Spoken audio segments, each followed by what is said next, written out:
Technically, it's a passive ventilation system for the entire building. But take that precarious climb through a darkened attic, only to reveal a spectacular view of downtown Calgary. Of all the sandstone schools that are built across the city, the cupola is a pretty standard defining feature of this architecture. Meet Reed Henry, nonprofit real estate developer for the arts community. The really great thing about these old schools is that they have massive hallways. As you can see, they're 16, 18 feet wide. This project will transform the empty 100-year-old King Edward School into an arts incubator, a place for artists and community groups to gather and live. We're set up essentially to address a really challenging issue in this city, which is about stable, affordable, and compelling space for the arts.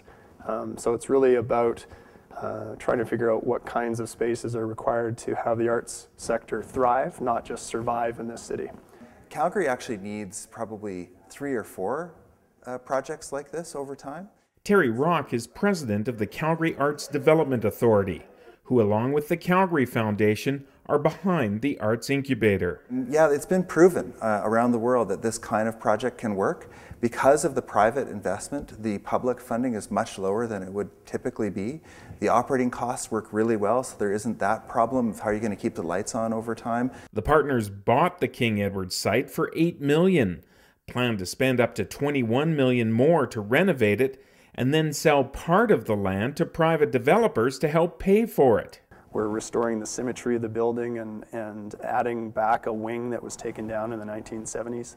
But we're really creating a very intimate kind of internal street that connects all the public spaces into a cohesive whole.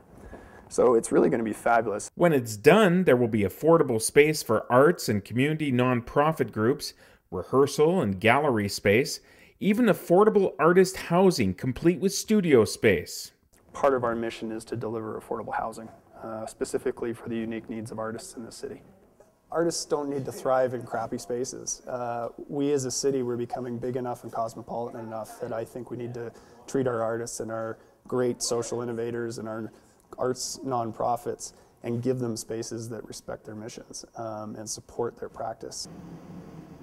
Down in the basement, massive century-old boilers struggle to keep the King Edward warm. As the building is modernized, the boiler doors will likely be repurposed in a main floor cafe. That boiler plates, those are going to be restored and brought up into the cafe to make some sort of cool mural or something. I mean, that's where the character of this building comes out.